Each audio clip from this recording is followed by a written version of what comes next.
দীপঙ্করের জীবন এবং যাত্রাপথ, যা একদিন শুরু হয়েছিল ঈশ্বর গাঙ্গুলি লেনের একটা অখ্যাত বাড়িতে। অনেক পথ পরিক্রমার পর তার এই উপসংহারে আজ এসে পৌঁছেছি। জীবনের উপসংহার, সংগ্রামেরও উপসংহার বটে।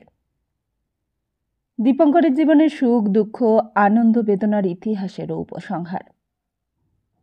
একদিন তার সংগ্রাম শুরু হয়েছিল 1912 সালে। সেদিন জীবন ছিল শান্ত, সংগ্রাম ছিল মৃদু। তারপর আনন্দের প্রাচুর্যে দুঃখের মহিমায় কখন যে মহাজীবনের সিংহাসনে তার রাজ্যাভিষেক হয়ে গিয়েছিল তা সে নিজেই জানত না।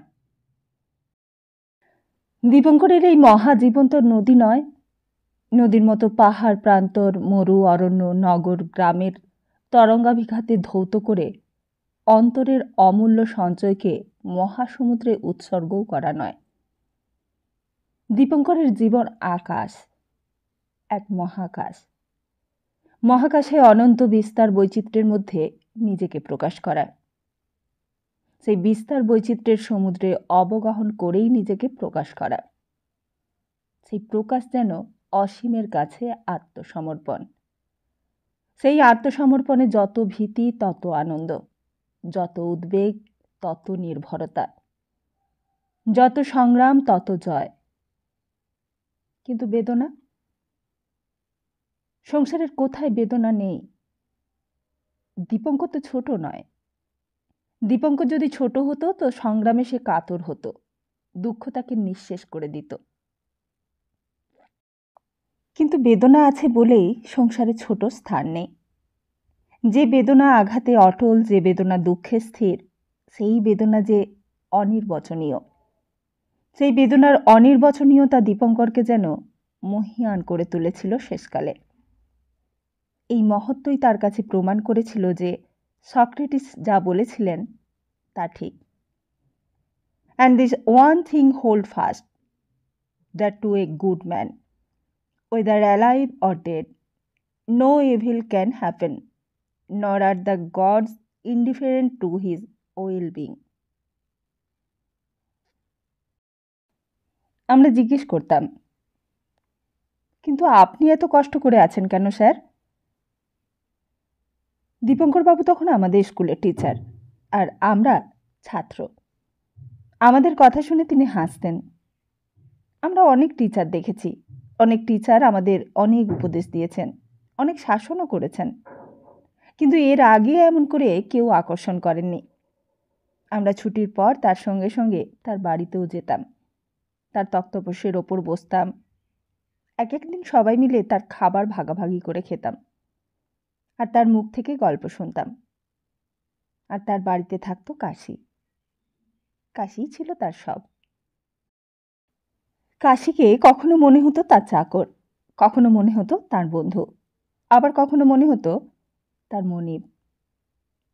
দীপঙ্করবাবু হাসতে হাসতে ডাকতেন কাশিকে, কাশিবাবু। স্কুলে আমাদের এক একদিন প্রশ্ন করতেন, বড় হয়ে তোমরা কে কি হবে বলো তো? আমরা কেউ বলতাম ডাক্তার হব, কেউ বলতাম ইঞ্জিনিয়ার হব, আবার কেউ কেউ বলতো সাহিত্যিক হব, কবি হব। কত সব অদ্ভুত স্বাদ থাকে মানুষের। উকিল, ব্যারিস্টার, জজ, মিনিস্টার পর্যন্ত হওয়ার আকাঙ্ক্ষা ছিল আমাদের। আমরা সেই সব দিন দেখিনি।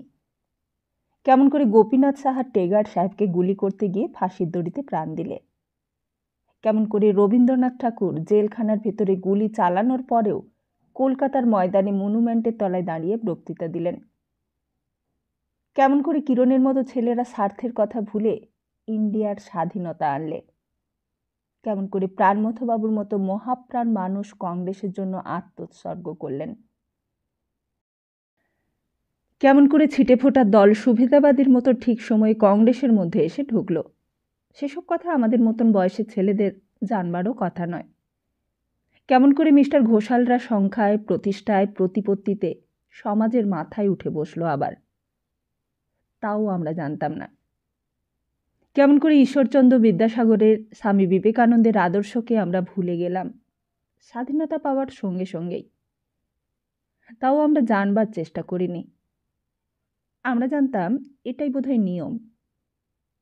এই স্বার্থপরতা, এই নীচতা, হীনতা, এই ঘৃণ্যতাই বুঝি আদর্শ। আমরা জানতাম পরকে ঠকিয়ে সমাজকে ধাপ্পা দিয়ে সকলের ওপরে ওঠার নামই মনুষ্যত্ব। আমরা জানতাম জীবনে উন্নতি করতে গেলে ছিটে ফোটার মতো হওয়াটাই উচিত। আমরা জানতাম অর্থই একমাত্র পরমার্থ। আমরাও অঘোরদাদুর মতো জানতাম কড়ি দিয়ে বুঝি সব কেনা যায়। কিন্তু দীপঙ্করবাবু এসে আমাদের সব ভুল ভাঙিয়ে দিলেন। তিনি আমাদের আকাঙ্ক্ষার কথা শুনে অবাক হয়ে গেলেন।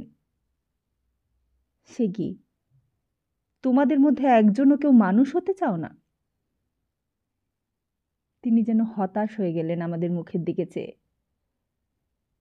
কিন্তু আমরা সত্যি বুঝতে পারতাম না জীবনে ঈশ্বরচন্দ্র বিদ্যাসাগর হয়ে কি হবে, স্বামী বিবেকানন্দ হয়েই বা কি হবে। আমরা হব হেনরি ফোর্ড, আমরা হব রকফেলার, আমরা হব এন্ড্রু কার্নেগি কিংবা হব জিডি বিড়লা, হব গোয়েঙ্কা কিংবা মহেন্দ্র। আর তাও যদি না পারি তো হব মিনিস্টার। কিছু কাজ করতে হবে না, শুধু বক্তৃতা দিয়ে বেড়াতে হবে, আর সরকারি গাড়ি করে উৎসবে অনুষ্ঠানে সভাপতি হব। তাহলেই আমরা মাসে মাসে ঠিকমতো মাইনে পেয়ে যাব। শুধু আমরাই নয়, আমাদের গার্জেনেরাও এই কথাই শেখাতো আমাদের। আমাদের স্কুলে আমরা লেখাপড়া করতাম ওই এক উদ্দেশ্য নিয়ে। 1947 সালের 15ই আগস্ট থেকে ওই একই ধারাতে আমরা লেখাপড়া শিখেছিলাম। হঠাৎই দীপঙ্কর বাবু এসে আমাদের সব ধ্যান ধারণা বদলে দিলেন। কিন্তু গণ্ডগোলটা বাঁধল কিছুদিন পর থেকেই। হেডমাস্টারের কানে কথাটা গেল, গার্জেনদের কানেও কথাটা গেল। নতুন ইংরেজি টিচার ছেলেদের ভুল পথে নিয়ে যাচ্ছে। হেডমাস্টার মশাই একদিন তাকে ডেকে সাবধান করে দিলেন। বললেন, আপনি স্কুলের টেক্সট বুকের বাইরে আর কিছু শেখাবেন না ছেলেদের। দীপঙ্করবাবু বললেন, কিন্তু টেক্সট বুকে যে সমস্ত কিছু ভুল লেখা রয়েছে স্যার। হেডমাস্টার মশাই বললেন, থাক ভুল। সেকেন্ডারি এডুকেশন বোর্ড এই বই অ্যাপ্রুভ করেছে, আপনি কেন মাথা ঘামাচ্ছেন তা নিয়ে? আপনি জানেন না এই বই একজন ডক্টরেটের লেখা? আমরা লুকিয়ে লুকিয়ে সব দেখতে পাচ্ছিলাম, শুনতেও পাচ্ছিলাম। দীপঙ্করবাবু বললেন, যিনি ডক্টরেট তার ডক্টরেট কেড়ে নেওয়া উচিত। যারা এই অথরকে ডক্টরেট দিয়েছেন তাদেরও ডক্টরেট কেড়ে নেওয়া উচিত। তার মানে? দীপঙ্করবাবু বললেন, তার মানে এই বইটা তার নিজের লেখা নয়, তিনি নাম ধার দিয়েছেন, লিখেছেন অন্য লোকে। আর তিনি নিজের নাম দিয়েছেন অথর হিসেবে অনেক টাকা পেয়ে। আপনি এ কথা বলতে পারছেন? দীপঙ্করবাবু বললেন, আপনি নিজেই জানেন সে কথা, সুতরাং আমার বলতে কিছু দোষ হয়নি। কিন্তু আশ্চর্য এই যে আমরাও পরে আশ্চর্য হয়ে গেলাম। যেসব বিখ্যাত লেখকের বই আমরা পড়ছি সেসব তাদের নিজেদেরই লেখা নয়। যিনি আসলে বইটা লেখেন তার নাম থাকে না। তিনি যদি পান 250 টাকা, যার নাম ছাপা হয় লেখক হিসেবে তিনি পান 1000 টাকা। এসব আমরা জানতাম না। জানতাম না এইসব বই স্কুলে ধরাবার জন্য দালাল থাকে। তারা হেডমাস্টারের বউকে শাড়ি কিনে দেয়, স্কুলের সেক্রেটারিকে দামি দামি জিনিস ঘুষ দেয়, তবে বুক লিস্টে সেই বইয়ের নাম ওঠে। দীপঙ্করবাবুর ঘটনা না ঘটলে আমাদের এসব জানবারও উপায় ছিল না। কি জানি কেন সেই দীপঙ্করবাবুকেই একদিন চাকরি ছেড়ে দেওয়ার জন্য নোটিশ এসেছিল। ছেলেদের নাকি তিনি মাথা খাচ্ছেন, ছাত্রদের মনে নাকি বিষ ঢোকাচ্ছেন, এটাই অভিযোগ। আমরা স্কুলে সব ছেলেরা মিলে প্রতিবাদ করলাম, দরখাস্ত করলাম, কিন্তু কিছুতেই যখন কিছু হলো না তখন স্ট্রাইক শুরু হলো আমাদের। আমরা স্কুলের গেটের সামনে শুয়ে পড়ে রইলাম, কেউ ঢুকতে পারবে না স্কুলের ভেতর। দীপঙ্করবাবুর ওপর বরখাস্তের নোটিশ প্রত্যাহার না করলে এমনি ধর্মঘট চলবে দিনের পর দিন। রাত্রে পোস্টার লিখে দেওয়ালে দেওয়ালে এঁটে দিই। তুমুল আন্দোলন চলতে লাগলো। একদিকে সমস্ত স্কুল, সমস্ত গার্জেনেরা, আরেকদিকে আমরা সবাই ছাত্র। আমাদের দীপঙ্কর বাবুকে আমরা চাই, তাকে অন্যায়ভাবে ছাড়ানো চলবে না। আমরা রোজ ভোরবেলা উঠে গিয়ে স্কুলের সামনে গিয়ে চিৎকার করি, সেক্রেটারির বিচার চাই। সবাই এক সুরে চেঁচিয়ে ওঠে, বিচার চাই, বিচার চাই। শেষকালে পুলিশ এলো লাঠি নিয়ে। সেক্রেটারি পুলিশ ডেকে আনিয়েছিলেন। পুলিশ ছাত্রের লড়াই শুরু হলো। আমাদের মধ্যে কয়েকজন ধরাও পড়ল, আর কয়েকজনকে হাসপাতালে নিয়ে গেল। খবর পেয়ে দৌড়ে এলেন দীপঙ্কর বাবু। তাকে দেখেই আমরা সবাই চুপ হয়ে গেলাম। তিনি এসে বললেন, তোমরা চুপ করো ভাই, আমাকে নিয়ে যখন এত গন্ডগোল তখন আমি এখান থেকে চলে যাচ্ছি। তোমরা মনে করো না এই এত বড় পৃথিবীতে আমার কোনো আশ্রয় মিলবে না। পৃথিবীটা অনেক বড়, তোমরা যত বড় কল্পনা করো তার চেয়েও বড়। আমি আরেকদিন আরেক জায়গা থেকে এখানে চলে এসেছিলাম, এখান থেকেও আবার আরেক জায়গায় চলে যাব। প্রয়োজন হলে পৃথিবীর সব জায়গায় আমি খুঁজব, দেখব কোথায় মানুষ পায়। আমি হতাশ হই না, হতাশ হবও না। সনাতনবাবু আমাকে শিখিয়েছেন হতাশ হতে নেই। আমি আশা নিয়ে সারা পৃথিবী খুঁজব, কোথাও না কোথাও মানুষ পাবই। আর এই হলো সূত্রপাত। আমাদের বারাসাত স্কুলের টিচার দীপঙ্কর বাবুর সঙ্গে এই হলো শেষ সাক্ষাৎ। এরপর মাত্র কয়েকদিনই ছিলেন, আর সেই কদিনের মধ্যেই তার সব পরিচয় পেয়ে গিয়েছিলাম। ধর্মঘট আমাদের শেষ হয়ে গিয়েছিল তার কথাতেই। তিনিই আমাদের ধর্মঘট বন্ধ করতে অনুরোধ করেছিলেন। বলেছিলেন, আজকে 1 মিনিটে তোমাদের সব অভিযোগের প্রতিকার হবে না। ইতিহাস পড়ে দেখো, সক্রেটিসকে প্রাণ দিতে হয়েছিল, গান্ধীজিকেও প্রাণ দিতে হয়েছে। আমি এতদিন পর বুঝেছি, to a good man, whether alive or dead, no evil can happen. আমি তোমাদের আশীর্বাদ করে যাচ্ছি। তোমরা ডাক্তার হয়েও, তোমরা ইঞ্জিনিয়ার হয়েও, তোমরা সব কিছু হয়েও, কিন্তু সবার আগে মানুষ হয়েও। পৃথিবীর সবচেয়ে বেশি দরকার আজ মানুষের। মানুষের সংখ্যা কমে যাচ্ছে। দীপঙ্করবাবু ছোট ঘরের ভেতর ছোট তক্তপোষের ওপর বসে আমরা কয়জন ছাত্র তার কথা শুনছিলাম। আমরা জিজ্ঞেস করলাম, মানুষ মানে কি স্যার? দীপঙ্করবাবু বললেন, ওই দেখো। আমরা চেয়ে দেখলাম তিনি দেওয়ালের গায়ে ঝোলানো একটা ফ্রেমে বাঁধানো ছবির দিকে আঙুল দিয়ে দেখালেন। ছবিতে কিছুই নেই, শুধু এক জোড়া পায়ের ছাপ। 2 পায়ের পাতায় আলতা মাখিয়ে ছাপ নেওয়া হয়েছে।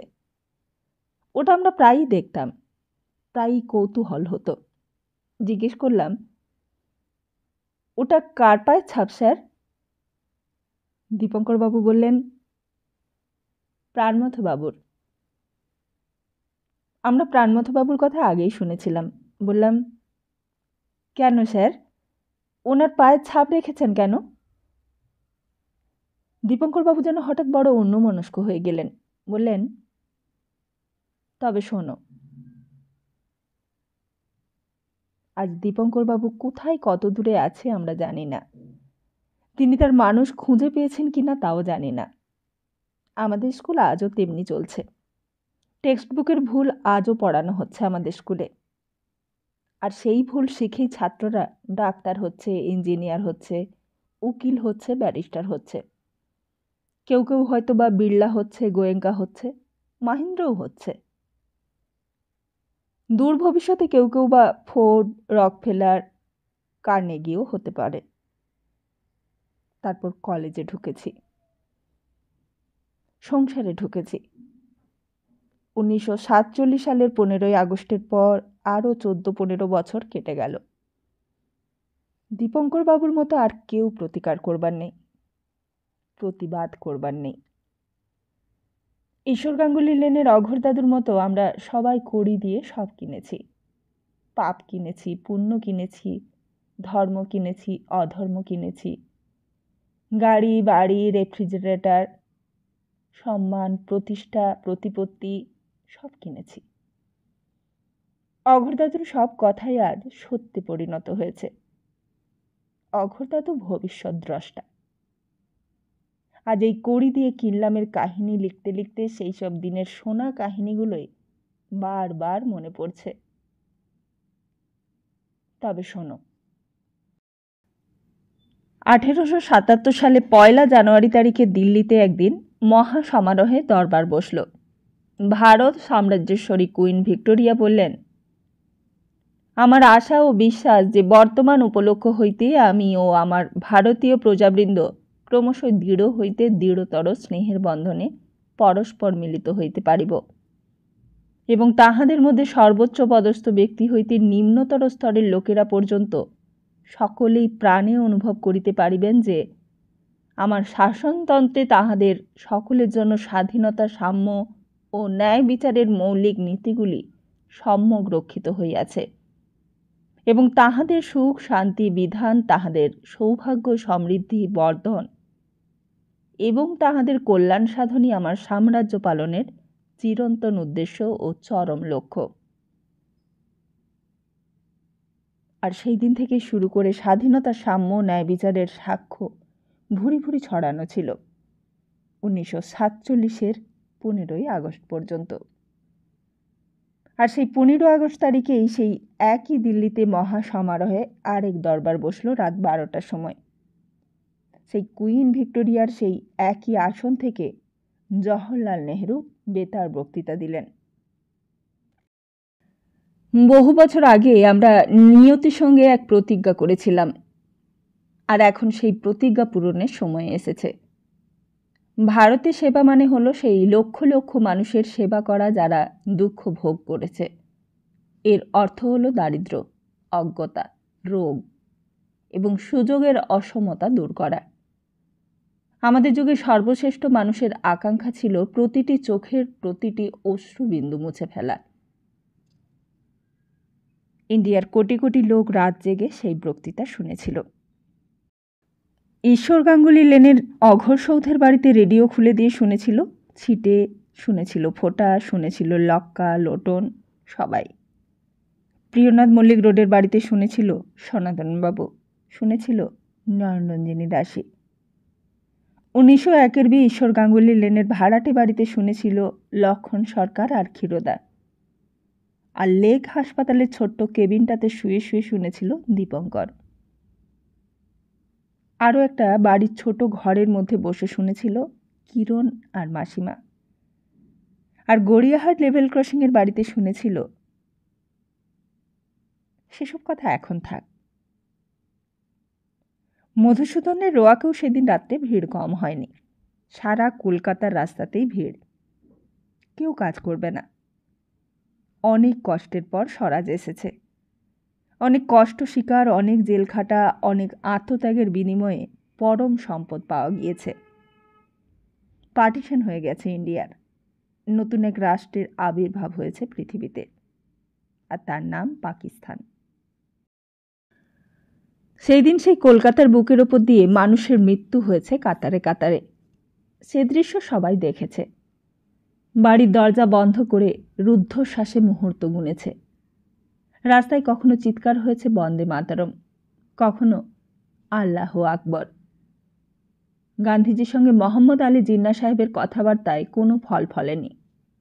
ওয়ার্ধা থেকে হাসি মুখে ফিরেছিলেন প্রাণমথবাবু, হাতে তার ফাইল। তার সব উদ্দেশ্য সিদ্ধ হয়েছে। লর্ড ওয়াভেলও রাজি হয়েছেন গান্ধীজির কথায়। সবাইকে মুক্তি দিতে হবে, আর যারা অপরাধী তাদের বিচার হবে। বিচারও হলো, দোষীও প্রমাণিত হলো। কিন্তু তবুও ছাড়া পেল সবাই। শাহনওয়াজ খাঁ, কর্নেল ধিলেন, লক্ষ্মী মেনন, সর্দার জীবন সিং, আর ছাড়া পেল কিরণও। কিরণ ছাড়া পেয়ে সোজা চলে এসেছে একেবারে স্টেশন রোডে। দীপু আছে এই বাড়িতে? দীপঙ্কর সেন। অচেনা মুখ। সামনের ঘরের জানালার পর্দা টাঙানো। ভেতরের ঘর থেকে ছোট ছেলে মেয়ের গলা শোনা গেল, মহিলাদেরও আওয়াজ। বেশ জমিয়ে সংসার পেতেছে নাকি দীপু? না মশাই, এখানে তো দীপঙ্কর বলে কেউ থাকেন না, অন্য কোথাও দেখুন। আপনারা কতদিন এসেছেন এই বাড়িতে? তা 1 বছর আগে, সেই হিন্দু মুসলিম রাইটেরও আগে। এসব কথা কিরণ জানত না, তখন সে জেলের ভেতর। তাহলে কোথায় গেল সে? হয়তো ঈশ্বর গাঙ্গুলি লেনের বাড়িতে গেলে খোঁজ পাওয়া যেতে পারে। কিরণ আবার ট্রামে উঠল, আবার এসে দাঁড়ালো সেই পুরনো পাড়ায়, যেখানে বয়েজ অন লাইব্রেরি করেছিল। ঠিক চেনা গেল না কিছুই, সব কিছু বদলে গেছে। অঘোর দাদুর বাড়িটাও আর চেনা যায় না। মাথার উপর বড় বড় করে সিমেন্টের কংক্রিটে লেখা রয়েছে অঘোর সৌধ। গাড়ি দাঁড়িয়ে রয়েছে দুটো সামনের উঠোনে, গেটে দারোয়ান, দারোয়ানের গায়ে খদ্দরের ইউনিফর্ম। কিরণের চোখ যেন আরব্য উপন্যাসের মতো সব কিছু দেখতে লাগলো। বাড়ির মাথায় লম্বা বাঁশের আগায় পতপত করে কংগ্রেসের ফ্ল্যাগ উড়ছে। এরা কংগ্রেসের মেম্বার হয়েছে নাকি? অঘোর দাদুর সেই বখাটে নাতি দুটো? কিরণ না? কিরণ পেছন ফিরে দেখলে ফটিক। ফটিকের মা মুড়ি ভাজতো পাথর পটিতে। বললে, তুমি তো জেলে ছিলে শুনেছি, কবে ছাড়া পেলে? কিরণ জিজ্ঞেস করলে, তোমার কি খবর? আমি তো ভাই একটা ফ্যাক্টরিতে কাজ করছি, তা তোমার খবর কি? কোথায় আছো এখন?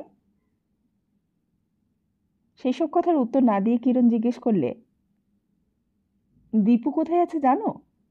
দীপুকে খুঁজছি। ফটিক বললে, আমি তো জানি না ভাই, একদিন একটা বিয়েতে নেমন্তন্ন করতে এসেছিল, তারপর সেই দিন সেই শিলিগুড়ি চলে গিয়েছিল বদলি হয়ে, আর দেখা হয়নি। এই বাড়িটাতে এখন কারা থাকে? ফটিক বললে, বিয়েটা তো এই বাড়ি থেকেই হলো।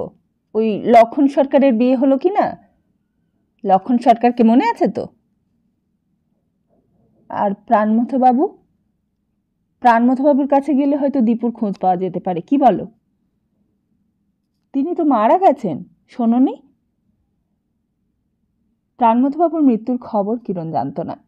ফটিক বললে, সে বড় প্যাথেটিক ভাই, বলতে গেলে ইলেকশন করতে গিয়েই মারা গেলেন।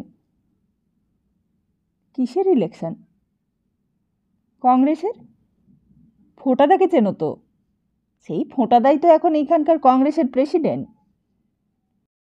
প্রাণমথবাবু অতদিনকার প্রেসিডেন্ট, সকলকে ঘুষ দিয়ে ভোট ভাঙিয়ে প্রাণমথবাবুকে হারিয়ে দিলে। সত্যি সে এক মর্মান্তিক দৃশ্য। নিজের জীবনে কখনো প্রতিষ্ঠা চাননি প্রাণমথবাবু, শুধু চেয়েছিলেন ইন্ডিয়া স্বাধীন হোক। ওয়ার্ধা আশ্রম থেকে ফিরে এসেছিলেন তখন। হঠাৎই ঠিক হলো ইলেকশন হবে। কংগ্রেসের নতুন মেম্বারেরা চায় ফটিক ভট্টাচার্য হবে প্রেসিডেন্ট। প্রাণমথবাবু বললেন, তা তুমি হও না প্রেসিডেন্ট, আমি তো বুড়ো হয়ে গেছি, আমার দ্বারা আর কাজ চলছে না। কিন্তু ফোঁটা বললে, না না, তা হতে পারে না, ভোট হবে। তা সে ভোটই হলো শেষ পর্যন্ত। প্রাণমথবাবুর ইচ্ছের বিরুদ্ধেই ভোট হলো। ফটিক ভট্টাচার্য মেম্বারদের বাড়ি বাড়ি গিয়ে ভোট চেয়ে বেড়াতে লাগলো। দেশের যুব শক্তিকে সামনে এগিয়ে আসতে হবে। কদিন ধরে কালীঘাটের পার্কে দাঁড়িয়ে খুব বক্তৃতা দিলে। পাকিস্তানের বিরুদ্ধে সংঘবদ্ধ হতে হবে, ইন্ডিয়াকে পার্টিশন করা চলবে না। গরম গরম বক্তৃতায় অনেক হাততালি কুড়োলো কয়দিন ধরে। সেই মিটিংয়ে প্রাণমথবাবুকেও বলতে বলা হলো। তিনি বলতে চাননি, বলবার ইচ্ছেও ছিল না তার। তিনি বুঝেছিলেন তাকে এবার সরতে হবে। এইবার থেকে কংগ্রেসের ভেতর ঢুকতে আরম্ভ করেছে লোভ আর স্বার্থপরতা। এইবার থেকে তাঁদের চিহ্ন মুছে যাবে। তবুও তিনি দাঁড়ালেন, কিন্তু দাঁড়াতে গিয়ে কেমন যেন মাথাটা ঘুরে গেল। তিনি টলে পড়ে গেলেন, আর সঙ্গে সঙ্গে শেষ হয়ে গেল এক শতাব্দী। সেই 1885 সালে যে প্রতিষ্ঠানের একদিন পতন হয়েছিল ত্যাগ আর সহিষ্ণুতার ভিত্তির ওপর, তার শেষ স্তম্ভটি এতদিনে ধূলিসাৎ হয়ে গেল কালীঘাট পার্কের মিটিংয়ে। দীপঙ্কর যখন খবর পেয়েছিল তখন সবে ছাড়া পেয়েছে হাসপাতাল থেকে। কালীঘাট লেনের বাড়িতে যখন পৌঁছলো দীপঙ্কর, তখন প্রাণমথবাবুকে নিয়ে আসা হয়েছিল বাড়িতে। তিনি শুয়ে আছেন। অসংখ্য লোকের জটলা ছিল চারিদিকে। মাসিমা নিঃশব্দে বসে আছেন। দীপঙ্কর তারই একধারে গিয়ে দাঁড়ালো। তার চোখের সামনে থেকে যেন সব মুছে গেল। মুছে গেল সব ভিড়, সব কোলাহল, সব পৃথিবী। এক দৃষ্টি চেয়ে আছেন প্রাণমথবাবু, চোখ পলকহীন। সেই ধর্মদাস ট্রাস্ট মডেল স্কুলের হেডমাস্টার যেন দীপঙ্করের দিকে চেয়ে চেয়ে বলছেন, সারা জীবন সত্য কথা বলবে দীপু। সত্য কথার মান নেই সংসারে। সত্যেরই জয় সর্বকালে। আরো সব অনেক কথা মনে পড়তে লাগলো। চোখের সামনে সমস্ত অতীতটা যেন একের পর এক স্পষ্ট হয়ে ভেসে উঠতে লাগলো। এতগুলো মৃত্যু দেখেছে দীপঙ্কর, কিন্তু প্রাণমথবাবুর মৃত্যুকে যেন প্রণাম করতে ইচ্ছে করলো সেই দিন। মনে হলো মৃত্যু যে এমন মহিমাময় হতে পারে তা যেন এর আগে জানা ছিল না। তারপর মাসিমা প্রাণমথবাবুর 2 পায়ের ছাপ তুলে নিলেন একটা সাদা কাগজে। পায়ের ওপর আলতা লাগিয়ে তারই ছাপ ওঠানো হলো। দীপঙ্কর তাড়াতাড়ি মাসিমার কাছে গিয়ে বললে, ওটা আমাকে দিন মাসিমা, আমি ওটা পুজো করব। ওই দেখো সেই পায়ের ছাপ। যেখানে যাই সেখানে ওটা আমার সঙ্গেই থাকে। আর তারপর সেই আপনার বন্ধু কিরণ। কিরণ এখনো বেঁচে আছে, এখনো ইন্ডিয়ার স্বাধীনতা নিয়ে মাথা ঘামায়। ইন্ডিয়ার মানুষের দুর্ভাগ্য নিয়ে দুর্ভাবনা করে। রাত জাগে, বই পড়ে, চেঁচায়, মিছিল করে, চাষি মজুর নিয়ে দল বাঁধে। সে বলে এ স্বাধীনতা নয়। সে বলে এই বড় লোকদের স্বাধীনতা, এ কোটিপতিদের স্বাধীনতা। মানুষের স্বাধীনতার জন্য তাকে আরও লড়াই করতে হবে। সেই স্বাধীনতার জন্য সে এখনো যুদ্ধ করছে, বই লিখছে, পাম্পলেট লিখছে, দরকার হলে মাঝে মাঝে জেলও খাটে।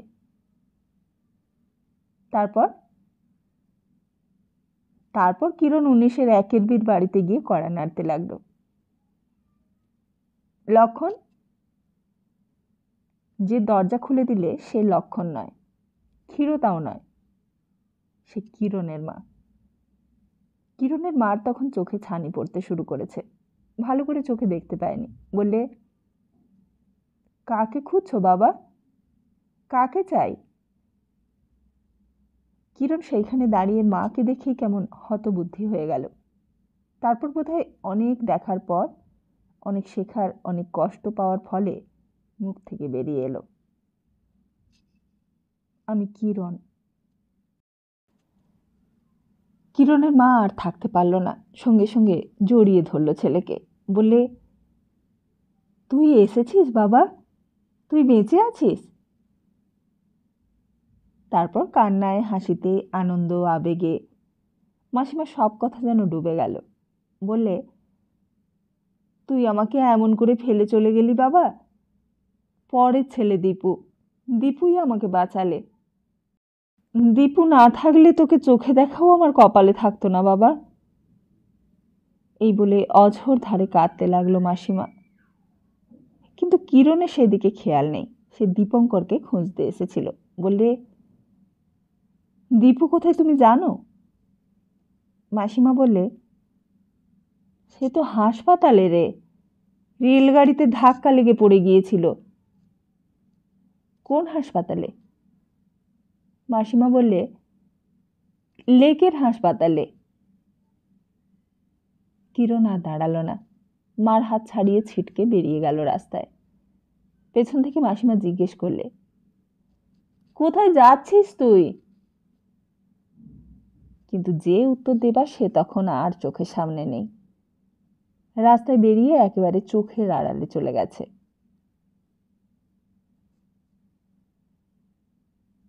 তবে গড়িয়াহাটা লেভেল ক্রসিংয়ের বাড়িতে আরও থমথমে দিন কেটেছে আগে। সেই যখন কলকাতার উদ্বেগ আর অশান্তির রাজ্য, ক্রিপস মিশনের সময় থেকেই থমথম করত কলকাতা। যখন দীপঙ্কর সারাদিন আপিসের খাটুনির পর আসতো এই বাড়িতে আর অনেক রাত করে ফিরে যেত, তখন থেকেই ব্রিটিশ গভর্নমেন্টের মাথার বোঝা হয়ে উঠেছিল ইন্ডিয়া। বছরে বছরে সমস্ত ঘৃণা, সমস্ত হিংসা পুঞ্জীভূত হয়ে উঠেছিল। শেষে আর ধরে রাখা গেল না। যেটুকু বাকি ছিল সুভাষ বোসের শেষ কীর্তিতে তাও নিঃশেষ হয়ে গিয়েছিল। নিউ ইয়র্ক হেরাল্ড ট্রিবিউনে লেখা হলো, ভারত ত্যাগ করার ব্রিটিশ সিদ্ধান্তটি তাদের জন্য হয়তো সেই সময় ভারতের ওপর কিছুদিন আরও শাসন চালিয়ে যাওয়ার চেষ্টার তুলনায় বেশি লাভজনক হতে পারত। সৌজন্য ও শুভেচ্ছার সঙ্গে সরে গিয়ে তারা হয়তো দীর্ঘ সময়ের জন্য তাদের অর্থনৈতিক স্বার্থের মূল অংশ সংরক্ষণ করতে পারবে। সতী দোতলার ওপর থেকে অনেক দূরে চেয়ে দেখত। অনেক দূর থেকে একটা ট্রেন আসে। গোল গোল পেট্রোল ভর্তি ওয়াগনগুলো পশ্চিম দিক থেকে এসে পূব দিকে চলে যায়। দুমদুম করে শব্দ হয় আর অনেকক্ষণ পর চোখের আড়ালে চলে যায়। আস্তে আস্তে ভোর হয়, আস্তে আস্তে দিন হয়, তারপর আস্তে আস্তে সন্ধে হয়। ওদিক থেকে যেন একটা হল্লা ওঠে, আল্লাহ আকবার। রাত্রের নিস্তব্ধতা সেই চিৎকারে ভেঙে চুরমার হয়ে যায়। আর তারপর সঙ্গে সঙ্গে এই দিক থেকে কারা যেন চিৎকার করে ওঠে, বন্দে মাতরম। সমস্ত কলকাতা যেন সচকিত হয়ে ওঠে। দিনের বেলায় রাস্তায় বেরোতে ভয় করে। ভোরবেলা কোন ফাঁকে খবরের কাগজওয়ালা নিঃশব্দে কাগজ দিয়ে আবার চলে যায়। সারাদিন ধরে পড়ে পড়ে কাগজখানা ভয়াবহ হয়ে ওঠে। সমস্ত কলকাতা যেন ভয়াল হয়ে উঠেছে। যাবার আগে ব্রিটিশ গভর্নমেন্টের শেষ সর্বনাশ করবে, শেষ বীজ ঢুকিয়ে দেবে। চলে গিয়েও তারা তাদের কারবার পাকা কায়েম করে রেখে যাবে। রঘুকে ডেকে সেদিন সতী জিজ্ঞেস করলে, হ্যাঁ রে, লোকে রাস্তায় বেরোচ্ছে? রঘু বললে, না দিদিমণি, সেদিনও বাজারের কাছে একটা লোককে কেটে ফেলেছে, আপনি বেরোবেন না। কিন্তু আজ যেন বাড়িতে থাকতে ভালো লাগছিল না। কারোর কাছ থেকে কোনো খবর আসে না, যেন হাঁপিয়ে উঠেছিল সে। লক্ষ্মীদের সঙ্গে কথা বলে কোনো লাভ হয় না।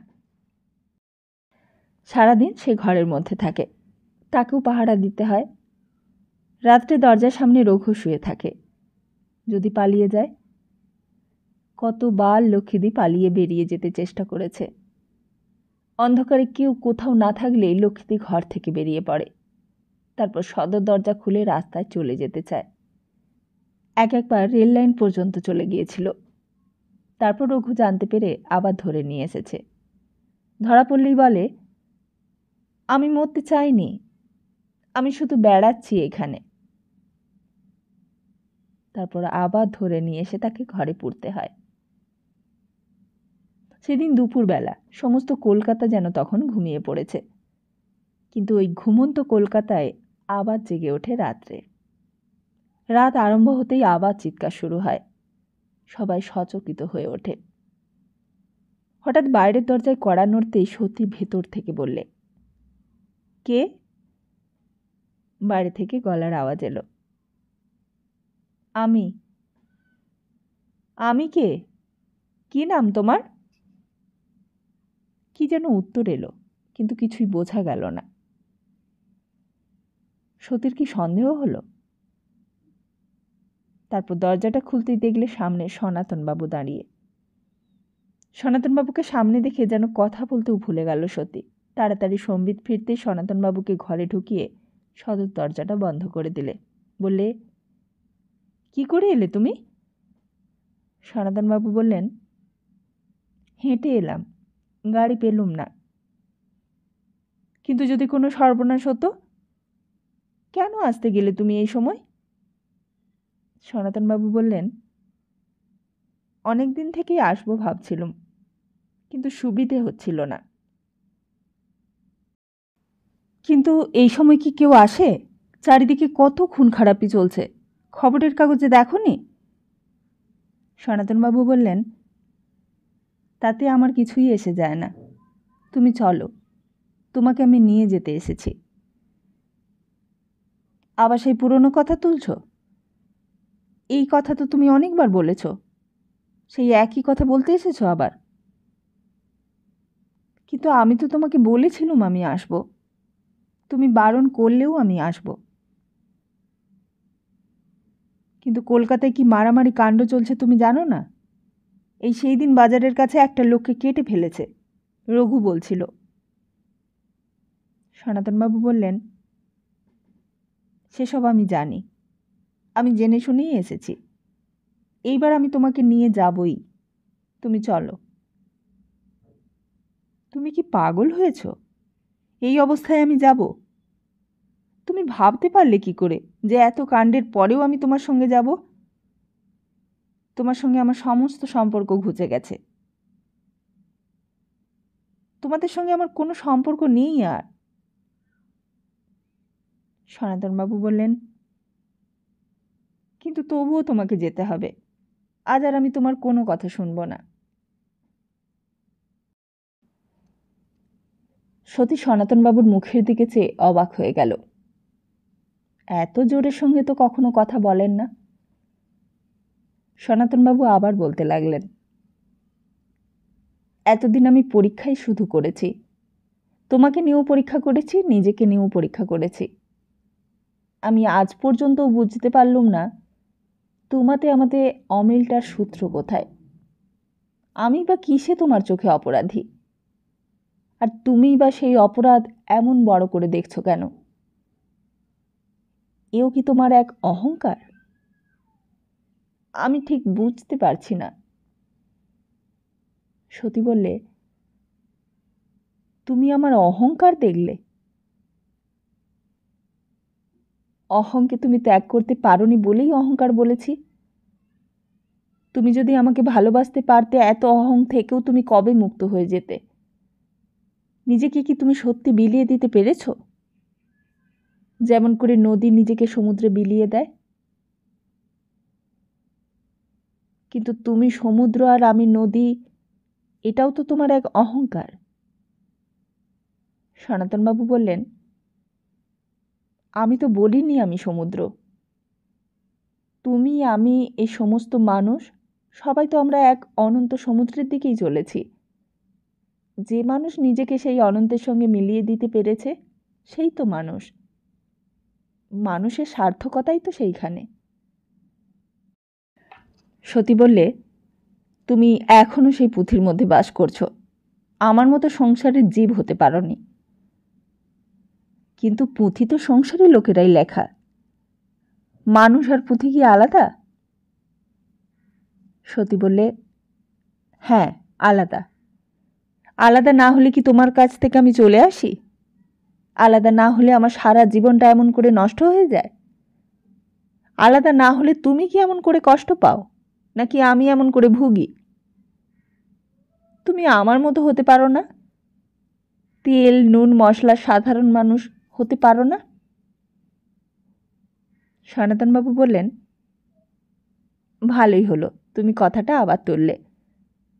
তবুও আমি বলছি, আগে আমি যা ছিলাম তা ছিলাম। আমি আজ সাধারণ হয়েই এসেছি তোমার কাছে। সাধারণ মানুষের মতোই কথা বলছি। বলো, কি করলে তুমি আমার হবে? কি করলে তুমি আমার হবে তা তুমি জানো না? বেশ, তাই বলো, কি করলে আমি তোমার হব? কি করলে তুমি আমায় নেবে?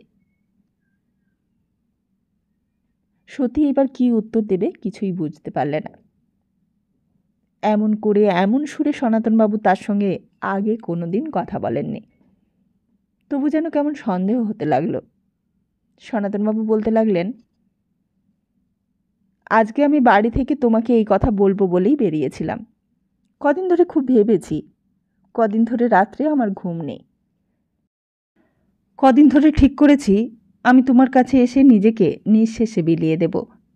বলবো তুমি আমাকে নাও। একদিন তোমাকেই কেবল নিজের করতে চেয়েছি, এবার আমাকেই তোমায় নিজের করে নিতে বলবো। তুমি অস্বীকার করলেও আমি শুনব না। আমি শুনে যাব তোমার মুখ থেকে তুমি আমাকে নিয়েছ কিনা।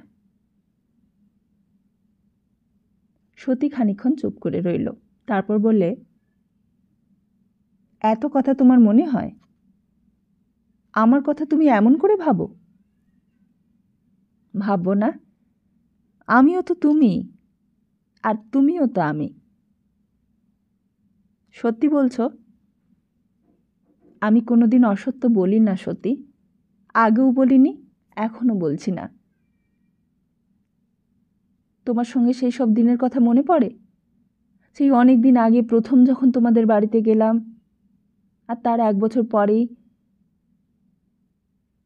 1 বছর পরেই কি বলো? লজ্জায় রাঙা হয়ে উঠল সতীর সমস্ত মুখখানা। সনাতনবাবু বললেন, কি বলছিলে বলো, বলো না, আমার সব মনে আছে। সেই খোকা হয়েছিল। সতী আর বলতে পারল না, বলতে গিয়ে যেন ভেঙে পড়ল। সনাতনবাবুর বুকের ওপরেই কান্নায় ভেঙে পড়ল। সনাতনবাবু ধরে ফেললেন সতীকে, নইলে সতী বোধ হয় পড়েই যেত তক্ষুনি। এতদিন পর সনাতনবাবুর মনে হলো, সতী বাইরে যতই প্রখর হোক, ভেতরে ভেতরে যেন বড়ই দুর্বল। 2 হাত দিয়ে ধরে রাখলেন অনেকক্ষণ। সতীও তার বুকের মধ্যে মাথা গুজে দিয়ে আকুলি বিকুলি করতে লাগল। সনাতনবাবু সতীর মাথায় হাত বুলিয়ে দিতে লাগলেন আস্তে আস্তে। তারপর বললেন, কেঁদো না, চুপ করো। সতী তেমনি করেই মুখ লুকিয়ে বলতে লাগল, কিন্তু কেন সে থাকলো না বলো তো? আমি কি অপরাধ করেছিলাম ভগবানের কাছে? কার পাপে এমন হলো? কে দেবে এ জবাব? ভগবান আমাকে সব দিয়েছিলেন। মেয়ে মানুষ যা যা চায় আমি সব পেয়েছিলুম, কিন্তু কেন এমন করে সব হারালুম বলো তো? কেন আবার সব কেড়ে নিলেন তিনি?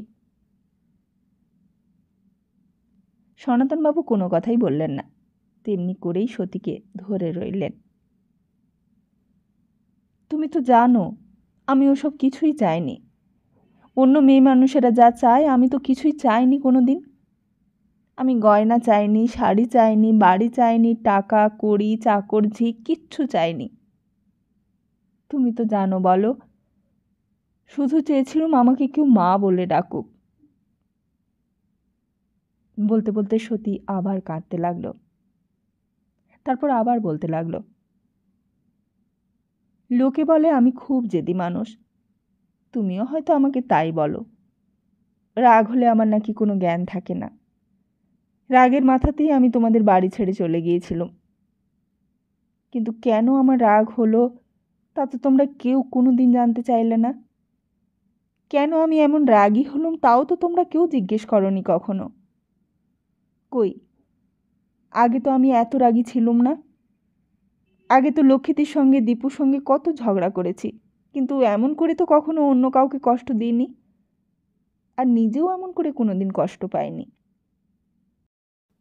খোকা চলে যাবার পরেই কেন এমন হলো সে কথা তো তোমরা কেউই জিজ্ঞেস করলে না।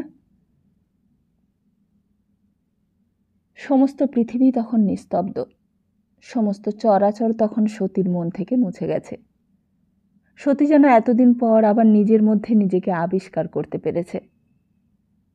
বাইরে ঘড়ির কাঁটা কতখানি ঘুরল তখন তা জানবার যেন প্রয়োজন নেই। সতী নিজের মনের সব কথাগুলো যেন এই প্রথমবার নিজের কানে শুনতে পাচ্ছে। বললে, ভেবেছিলাম সেইবার তোমাকে অত অপমান করে তাড়িয়ে দিয়েছি, তুমি বোধহয় আর আসবে না। জানো, একলা একলা এই বাড়িতে থাকতে থাকতে আমি পাগল হয়ে গিয়েছিলুম। তুমি না এলে যে আমি কি করতুম।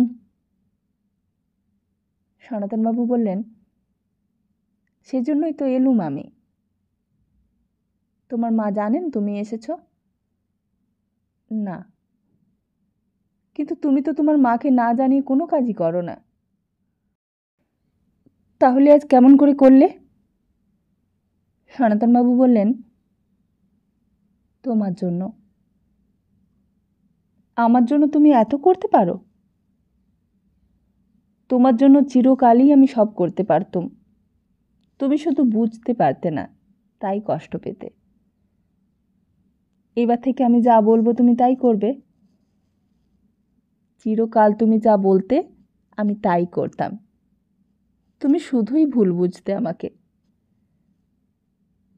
সতী সনাতনবাবুর বুকের মধ্যে আরও নিবিড় হয়ে গেল। বললে, এইবার আমি তোমাকে আর ভুল বুঝব না। জানো, তুমি বিশ্বাস করো, তুমি যা বলবে আমি তাই শুনব, তোমার সব কথা আমি রাখব।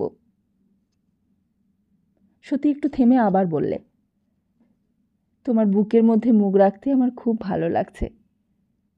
আমি আরও একটু রাখি মুখটা, কেমন? সনাতনবাবু বললেন, তা রাখো না, আমারও তো ভালো লাগছে। এই বলে সতীকে আরও নিবিড় করে বুকে টেনে নিলেন।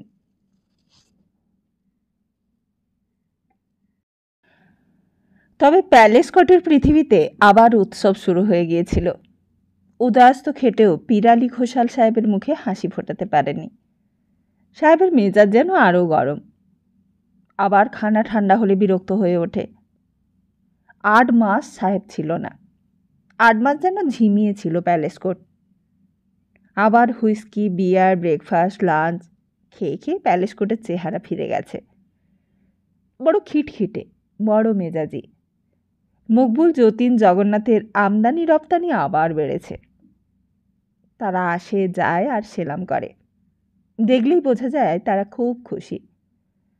কদিন গোলমালের চোটে সাহেব বেরোতে পারেনি। দেশি পাড়াতেই টাওয়ালটা বেশি। এ পাড়ায় কিছু হয়নি, কিন্তু তবুও যেন গা ছমছমে ভাব। রাস্তাঘাট ফাঁকাই ছিল। রাস্তাঘাট যেন আরও অনেক ফাঁকা হয়ে গেছে। রোজ সকালে কোম্পানির বিরাট গাড়িখানা এসে দাঁড়ায় পটিকোতে। তারপর মিস্টার ঘোষালকে নিয়ে অনেক রাস্তা ঘুরে আপিসে পৌঁছে দেয়। রাস্তায় রাস্তায় পুলিশ ভ্যান টহল দেয়। ওয়্যারলেস ভ্যানের ভেতর আর্মড পুলিশ রাইফেল উঁচিয়ে বাইরের দিকে তাক করে থাকে। লালবাজারের পুলিশ ব্রিগেড রেডি থাকে দিনরাত। এমনি করেই সব কাজকর্ম চলে শহরের। খিলাটা মুখে রাস্তার 2-1 লোক চলাফেরা করে। ব্ল্যাকআউট উঠে গেছে, কিন্তু তবু শহরের ব্ল্যাকআউট বন্ধ হয়নি। সিভিক গার্ড, এআরপি সব উঠে গেছে। তবু তারাই ইউনিফর্ম পরে রাত্রির অন্ধকারে ঘুরে বেড়ায়। পাড়ায় পাড়ায় ডিফেন্স পার্টি হয়েছে। তারাও সারা দিন রাত পালা করে নিজের নিজের পাহারা দেয়। পিরালি, হুজুর। সন্ধ্যাবেলা আপিস থেকে এসে আবার বেরোয় সাহেব। গোলমালের জন্য কয়েকদিন বন্ধ ছিল, কিন্তু আবার সন্ধ্যাবেলা বেরোচ্ছে। ফ্রি স্কুল স্ট্রিটে আরও অনেক মিস মাইকেলের আমদানি হয়েছে।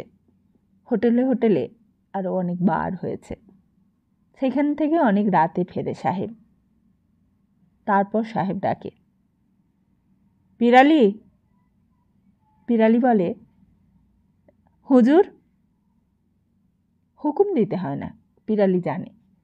ডাকলেই পিরালি বুঝতে পারে। শোবার পর ঘরের আলোটা নিভিয়ে দিতে হয়। স্লিপার জোড়া পায়ের কাছে রাখতে হয়। টেবিল ল্যাম্পটা বালিশের পেছনে গুছিয়ে রাখতে হয়। অ্যাশট্রে, সিগারেট, ম্যাচিস সব কিছু টিপয়ের ওপর রেখে দিয়ে তবে তার ছুটি। তারপর ভোর 4টে থেকেই পিরালির কাজ শুরু হয়ে যায়। তখন hot water, toothbrush, cigarette, matches, coffee সব কিছু রেডি করতে হয়।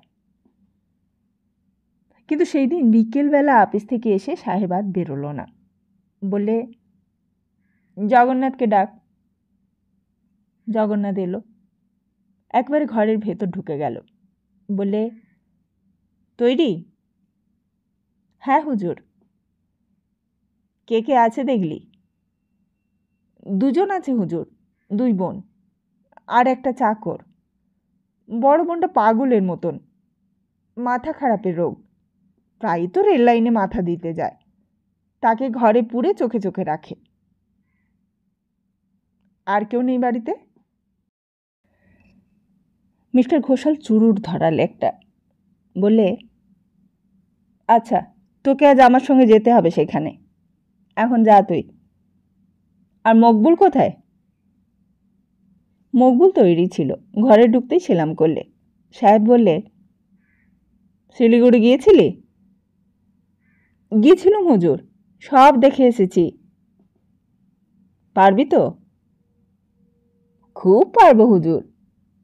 বাংলোর সামনে বাগান আছে হুজুর, পেছনেও বাগান আছে, লুকিয়ে থাকবারও জায়গা আছে, জঙ্গল আছে, মাঠ আছে, কেউ ধরতে পারবে না।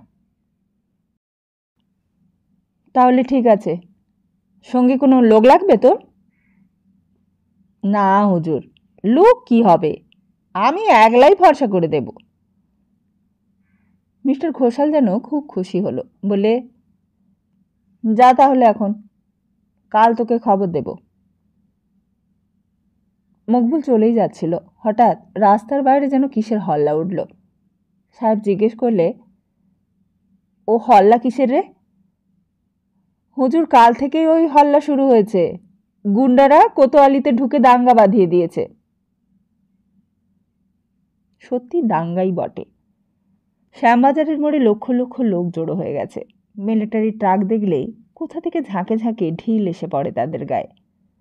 তারা যেদিকে পারে গুলি চালায়। সেন্ট্রাল এভিনিউ আর বিবেকানন্দ রোডের মোড়ে 5খানা মিলিটারি ভ্যানকে ধরে কারা যেন আগুন জ্বালিয়ে দিলে। আগুন জ্বলতে লাগলো দাউ দাউ করে। কোথা থেকে আর্মির লোক এসে যাকে সামনে পেলে তাকেই গুলি করে রাস্তা ফাঁকা করে দিয়ে চলে গেল। কিন্তু যাবার সঙ্গে সঙ্গে আবার এসে জড়ো হয়েছে সবাই। যোগুবাবুর বাজারের মোড়ে ট্রাম রাস্তার মোড়ে ডাস্টবিন জড়ো করে ট্রাফিক বন্ধ করে দিয়েছে। প্রথমে পুলিশ টিয়ার গ্যাস ছুঁড়ল কয়েক রাউন্ড, তাতে কিছুই ফল হলো না। তখন আবার গুলি চালালো। একজন মরে পড়ে গেল সঙ্গে সঙ্গে। হাজরা পার্কের মোড়ে হঠাৎ আগুন জ্বলে উঠল। আগুনের আলো দেখেই সবাই উঁকি মারলে আশেপাশের বাড়ি থেকে। দেখলে দাউ দাউ করে আগুন জ্বলছে একটা মিলিটারি গাড়িতে। কলকাতার কোনো জায়গায় বাকি নেই। বড়বাজার, ডালহৌসি স্কোয়ার, হাতিবাগান, কালীঘাট, সর্বত্রই শুধু আগুন আর ভিড়। শহরের জীবন অচল হয়ে গেছে একেবারে। ট্রাম বাস চলে না। কালীঘাট ট্রাম ডিপোটাই একদিন সন্ধেবেলায় আগুনে পুড়ে গেল। 9খানা ট্রাম ছাই হয়ে গেল আগুনে পুড়ে। ধর্মতলার মেথডিস্ট চার্চটাই একদিন আগুন জ্বলে উঠল। চারিদিকে অত লোক, অত ট্রাম, বাস, রিক্সা, ট্যাক্সি। তারই মধ্যে কখন যে কে গির্জাটার ভেতর ঢুকে আগুন লাগিয়ে দিয়েছে কেউ জানতে পারেনি। আলিপুরের ডিস্ট্রিক্ট ম্যাজিস্ট্রেট মিস্টার স্টুয়ার্ট কোর্টে যাচ্ছিলে, তাকে ধরে গাড়িটায় আগুন লাগিয়ে দিলে লোকে। মিস্টার ঘোষাল টেলিফোনটা তুললে, পুলিশ কমিশনারকে জিজ্ঞেস করতে হবে। ট্রাবলটা কি, কেন হচ্ছে এসব? কিন্তু এক্সচেঞ্জ থেকে কোনো উত্তর নেই, কেউ ধরছে না। ঝপাং করে নামিয়ে রাখলে রিসিভারটা। তারপর স্টেটসম্যান খানা টেনে নিলে। তার উপর বড় বড় করে লেখা রয়েছে, military open fire on ground. আর পড়া হলো না। কাগজখানা টেনে ফেলে দিলে মিস্টার ঘোষাল। তারপর উঠল, বলে, তুই জগন্নাথকে ডেকে দে। জগন্নাথ আসতে সাহেব বললে, চল আমার সঙ্গে। কোথায় হুজুর? গড়িয়াহাট লেভেল ক্রসিংয়ের বাড়িতে। গাড়ি রাখতে বল। জগন্নাথ বাইরে চলে গেল। মিস্টার ঘোষাল তৈরি হয়ে নিলে। সমস্ত কলকাতা পুড়ে যাক, পুড়ে ছাই হয়ে যাক, তাতে কোনো দুঃখ নেই। এর পেছনে আছে সেন, দ্যাট বাস্টার্ড, দ্যাট রোগ। সেই এতদিন প্যালেস কোর্ট থেকে মিসেস ঘোষকে গড়িয়াহাটের বাড়িতে শেল্টার দিয়েছে। সেই সেনই আবার হয়তো একদিন মিসেস ঘোষকে শিলিগুড়িতে নিয়ে চলে যাবে। তার পথ বন্ধ করতে হবে। রিভলভারটা নিজের পকেটে পুরে নিলে। জেলে যাবার পর লাইসেন্স ক্যান্সেল হয়ে গিয়েছিল, সেটা আবার পেয়ে গেছে। গড়গড় করে মিস্টার ঘোষাল সিঁড়ি দিয়ে নিচে নেমে এলো। বিকেল হয়ে আসছে। চরুমি দিয়ে বিরাট লম্বা প্রসেশন চলছে। মিস্টার ঘোষালের গাড়িটা এসে আটকে পড়ল। কিন্তু আর যেন দেরি সইছে না। সাহেব বললে, ভেতর দিয়ে ঘুরিয়ে নিয়ে চলো, পার্ক স্ট্রিটসে গাড়ি ঘুমাও। পেট্রোল কোম্পানির ড্রাইভার স্টার্ট দিয়ে স্টিয়ারিং ঘুরিয়ে দিল। বললে, জি হুজুর। আর ওদিকে তখন সনাতনবাবু বললেন, আমি তোমায় অনেকটা দেরি করিয়ে দিলাম। সতী বললে, এমন করে তুমি যদি আগে দেরি করিয়ে দিতে তাহলে আমার কপালে এত কষ্ট হতো না আর। সনাতনবাবু বললেন, তাহলে তুমি চলো, আর দেরি করছো কেন? হঠাৎই সতী বললে, তার চেয়ে তুমি এখানে থাকো না। আমি? কেন? আমার কাছে থাকতে তোমার আপত্তি আছে? তুমি তো বলছো আমি যা বলবো তুমি তাই শুনবে। এবার থেকে তুমি তো আমারই। সনাতনবাবু বললেন, কদিন সারা রাতি ঘুম হচ্ছে না কি না, চারিদিকে যা গোলমাল চলছে। তা আমার এখানেই ঘুমোও না। আমার এখানে ঘুমাবার বিছানা নেই নাকি ভাবো? আমি কি ঘুমোই না মনে করেছ? তুমি আমার বিছানাতেই শোবে। চলো, তুমি শুয়ে থাকবে আর আমি তোমার মাথায় হাত বুলিয়ে দেব। কিন্তু বাড়িতে মা জানে না যে আমি এখানে আসব, হয়তো ভাববে। সতী বললে, তাহলে তুমি চলে যেতে চাও? না না, তা কেন? আমি এখানে থাকলে তোমাদের অসুবিধে হবে হয়তো। সতী বললে, আমাদের যতই অসুবিধে হোক তোমাকে আমি এ সময় কোথাও যেতে দেব না। কিন্তু খবর দিয়ে আসিনি যে আমি। সে তারা ভাবুক না, কিন্তু তুমি এই অবস্থাতে আমি তোমাকে কি করে একলা ছেড়ে দিই বলো? তোমাকে ছেড়ে দিয়ে আমি যে কিছুতেই মনে শান্তি পাবো না। তাহলে তুমি কেন এলে? না এলেই তো পারতে। তাহলে থাকি। হ্যাঁ, থাকো তুমি। অনেকদিন পর তুমি আর আমি একসঙ্গে থাকবো। চলো ওপরের ঘরে চলো। আমাদের এই বাড়িতে কেউ নেই, আমার দিদি আছে, তার ঘরের দরজায় শেকল লাগিয়ে দেবক্ষণ। আর আমি রঘুকে বলছি তোমাদের বাড়িতে গিয়ে একটা খবর দিয়ে আসবে। তাহলে চলো। রঘুকে বলতেই রঘু রাজি। বললে, কেন যাব না দিদিমণি, আমি তো সে বাড়ি চিনি। সামনে যাকে পাবি তাকেই বলে দিবি যে দাদাবাবু এখানে আমাদের বাড়িতে আজ রাত্রে থাকবে। পারবি তো? রঘু চলে যেতেই সতীর দরজায় খিল লাগিয়ে দিলে। তারপর তাড়াতাড়ি তত্তর করে সিঁড়ি বেয়ে আবার ওপরের ঘরে গিয়ে ঢুকল। সনাতনবাবু তখনও বিছানার উপর আড়ষ্ট হয়ে বসে আছেন। সতী পাশে গিয়ে বসল।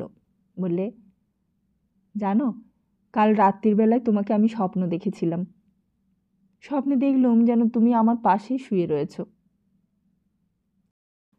সনাতনবাবু বললেন, আমিও তো সারা রাত তোমার কথাই ভেবেছি। তুমি ভালো করে আরাম করে বসো না, অমন আড়ষ্ট হয়ে বসে আছো কেন? সনাতনবাবু পা তুলে বসলেন। বললেন, আজ কদিন ধরে কলকাতায় খুব মারা হচ্ছে, খবরের কাগজে পড়েছিলুম। তখন থেকেই কেবল তোমার কথা ভাবছি। ভাবছিলাম তুমি একলা একলা কেমন করে এই বাড়িতে আছো।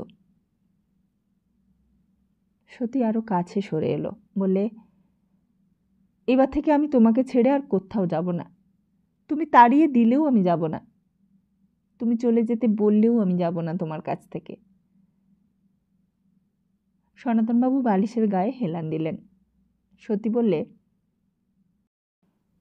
তুমি ভালো করে শও না, কতদিন তুমি রাত্রে ঘুমোওনি বলছিলে। না না, এখন শোবো না, তোমার সঙ্গে একটু গল্প করব। তা শুয়ে শুয়েই গল্প করো না, তুমি শও আর আমি তোমার পাশে বসে গল্প করি। এই বলে সতী সনাতনবাবুর পিঠ থেকে বালিশটা সরিয়ে দিলে। সনাতনবাবু বালিশে মাথা দিয়ে চিত হয়ে শুলে। বললেন, বাইরে বোধহয় বৃষ্টি পড়ছে না? সতী বললে, বৃষ্টি হলে খুব ভালো হয়, বৃষ্টি হলে বেশ তাড়াতাড়ি রাত্রির হবে। কিন্তু তুমি ঘুমিয়ে পড়বে না তো? আজ কিন্তু সারা রাত তোমায় জাগতে হবে, তা বলে রাখছি। সনাতনবাবু বললেন, আজকে আর আমার ঘুম পাবে না মোটেই, দেখে নিও। সত্যি কি যেন একটা বলতে যাচ্ছিল, হঠাৎই মনে হলো বাইরের সদর দরজায় কে যেন কড়া নাড়ছে। বোধহয় রঘু এসেছে। বললে, তুমি একটু সও লক্ষ্মীটি, আমি এক্ষুনি আসছি। তাড়াতাড়ি সিঁড়ি দিয়ে আবার নেমে এসে দরজাটা খুলে দিয়েছে, কিন্তু খুলে দিতেই হঠাৎই যেন ভূত দেখে 10 পা পিছিয়ে এলো সতী। বাইরে এরই মধ্যে অন্ধকার হয়ে এসেছে, টিপটিপ করে বৃষ্টি পড়ছে, আর অন্ধকারের মতোই বীভৎস মুখে জ্বলন্ত চুরুটটা নিয়ে সামনে দাঁড়িয়ে আছে মিস্টার ঘোষাল। মিস্টার ঘোষালের বিরাট গাড়িটা দাঁড়িয়ে আছে রাস্তায়। অন্ধকারে ভালো করে দেখা গেল না, কিন্তু সতীর মনে হলো গাড়ির ভেতরেও যেন আরও 2-1 লোক ঘাপটি মেরে বসে আছে। মিস্টার ঘোষাল ঘরের ভেতর ঢুকে নিজের সদর দরজাটা হাত দিয়ে বন্ধ করে দিলে, তারপর আস্তে আস্তে একটা চেয়ার টেনে নিয়ে বসে পড়ল। সতী তখনও দাঁড়িয়ে আছে। মিস্টার ঘোষাল সতীর দিকে মুখ তুলে বললে, দাঁড়িয়ে রইলে কেন, বসো, তোমার সঙ্গে কয়েকটা কথা আছে। সতী বসল না, তেমনি পাথরের মূর্তির মতো চুপ করে দাঁড়িয়ে রইল। মিস্টার ঘোষাল বললে, কি হলো, বসবে না? সতীর মুখে এতক্ষণে যেন একটু কথা বেরোলো। বললে, আপনি কবে ছাড়া পেলেন? মিস্টার ঘোষাল বললে, একদিন আগেও না, একদিন পরেও না। আর কোনো প্রশ্নই সতীর মুখ দিয়ে বেরোলো না। একটা অজ্ঞাত আতঙ্কে যেন সমস্ত শরীরটা থরথর করে কেঁপে উঠল তার। সেই রয়্যাল এক্সচেঞ্জ প্লেসের কাঠগড়ায় দাঁড়িয়ে মিস্টার ঘোষালের চোখে মুখে যে তীক্ষ্ণতা ফুটে উঠতে দেখেছিল, আর জেল থেকে ছাড়া পাবার পর যেন আবার সেই বিষাক্ত দৃষ্টি তার চোখে। তবু যেন সন্দেহ হলো, ছাড়া পাবার পর আবার কি উদ্দেশ্য নিয়ে এলো এখানে? কি চায় মিস্টার ঘোষাল আজ তার কাছে? মিস্টার ঘোষালের মুখের দিকে চেয়ে সেটাই ভালো করে বুঝতে চেষ্টা করছিল সতী। মিস্টার ঘোষাল তখন আরাম করে বসে পড়েছে। চুরুটটা নিভে গিয়েছিল। আবার দেশলাই দিয়ে আগুনটা জ্বালিয়ে নিলে মুখে। পোড়া কাঠিটা বাইরে ছুঁড়ে ফেলে দিয়ে বললে, কিন্তু আবার কেন এলুম, এ কথাটাই জিজ্ঞেস করতে ইচ্ছে হচ্ছে না? সতী বোবার মতো তখনও দাঁড়িয়ে আছে। মিস্টার ঘোষাল বললে, আমি বেশি কথা বলার লোক নই, আর আমারও সময়ের অনেক দাম আছে। গোড়াতেই তোমাকে জানিয়ে রাখাটা ভালো, তুমি যে আমার এগেনস্টে সাক্ষী দিয়েছিলে, তার জন্য তোমাকে অনেক ধন্যবাদ। ধন্যবাদ? কেন? আমার কনভিকশন না হলে রেলের চাকরি আমার ছাড়া হতো না। ওই 1000 টাকা স্যালারিতে আমার আর কুলো ছিল না। তা ভালোই হয়েছে, আমি এখন 3000 টাকা স্যালারি পাচ্ছি, এক মার্কেন্টাইল ফার্মে। খবরটা শুনে তুমি নিশ্চয়ই খুশি হবে, তাই তো? কি কথা বলছো না যে? কথা বলো। যাকে তুমি চিরকালের মতো ক্র্যাশ করতে চেয়েছিলে, এখন দেখো তার কি অবস্থা হলো। তুমি খুশি হলে কি কষ্ট পেলে সেটা খুলে বলো। সতী আর পারছিল না, বললে, আপনি আর কিছু বলবেন? বলবো না মানে? আমারই তো এখন বলবার দিন এসেছে। তোমরা তো সবাই ভেবেছিলে ব্রিটিশ গভর্নমেন্ট চলে যাচ্ছে, এইবার আমাদের দশা কি হবে? আমরা বুঝি সবাই উপোস করব। এখন উপোস করবার নমুনাটা দেখলে তো, নাকি বিশ্বাসই হচ্ছে না? বিশ্বাস যদি না হয়, আমি অ্যাপয়েন্টমেন্ট লেটার সঙ্গে করে নিয়ে এসেছি, দেখতে চাও? মিস্টার ঘোষাল পকেট থেকে একখানা কাগজ বার করলে। কাগজখানার ভাঁজ খুলে সামনে এগিয়ে দিয়ে বললে, এই দেখো, মুখের কথায় বিশ্বাস না হয় ভালো করে পড়ে দেখো। সতী বললে, আমি বিশ্বাস করেছি, আপনার মুখের কথাটাই আমি বিশ্বাস করেছি। আপনার কি আর কিছু বলবার আছে? মিস্টার ঘোষাল বললে, কেন, তুমি কি আমাকে তাড়িয়ে দিতে চাও? না, ঠিক তা নয়, আমার একটু কাজ আছে। কিন্তু কাজ থাকলে তো আমি শুনবো না, যেদিন আমার অনেক কাজ ছিল সেদিন আমি তোমার কথা শুনেছি, সেজন্য আমি আপনার কাছে গ্রেটফুল। কিন্তু এখন সত্যি আমার একটু কাজ আছে, আমি একটু ব্যস্ত। আপনি না হয় পরে একদিন আসবেন। মিস্টার ঘোষাল বললে, পরে তো আমার নিজেরই সময় হবে না, যা কিছু করবার আজকেই করতে হবে। আর একদিনও দেরি করতে পারবেন না? না, কিন্তু এখন যে আমি বড়ই ব্যস্ত, আমার যে মোটে সময় নেই। তার সময় না থাক, আমার তাতে কিচ্ছু আসে যায় না। আমি অনেক দিন ওয়েট করেছি, এতদিন রিভলভারটার লাইসেন্স পাইনি। আমার কনভিকশনের সময় ওটা ওইখানে ক্যান্সেল করে দিয়েছিল, এইবার পেয়েছি। এই বলে মিস্টার ঘোষাল পকেট থেকে রিভলভারটা বার করে টেবিলের ওপর শুইয়ে রেখে দিলে। তারপর সতীর দিকে চেয়ে আবার বলতে লাগলো, তোমার সময় আজ থাক আর না থাক, আমার কথা তোমাকে এখানে দাঁড়িয়ে এখন শুনতেই হবে, আর আমি যা জিজ্ঞেস করব তার উত্তর দিতে হবে। সতী রিভলভারটার দিকে এক দৃষ্টে চেয়ে দেখতে লাগলো। মিস্টার ঘোষাল বললে, মনে রেখো, আমি আজ একলা আসিনি, গাড়িতে আমার আরও লোক আছে, দেখেছ নিশ্চয়ই। এখন আমার প্রথম প্রশ্ন হলো, তুমি এবার আমার প্যালেস কোর্টে যাবে কি না? সতী চমকে উঠল, বললে, প্যালেস কোর্টে? আমি? কেন? প্যালেস কোর্ট তুমি চেনো না? নতুন করে তোমায় চিনিয়ে দিতে হবে? সতী আড়ষ্ট হয়ে উঠল। তা চিনি, কিন্তু আবার। হ্যাঁ, আবার। এটা আমার রিকোয়েস্ট নয়, আমার অর্ডার। তোমার সাক্ষীতেই আমি জেল খেটেছি, তোমার সাক্ষীতেই আমার কনভিকশন হয়েছে, তাই তোমার কম্পেনসেশন তো আমার চাই, খেসারত চাই, আজই।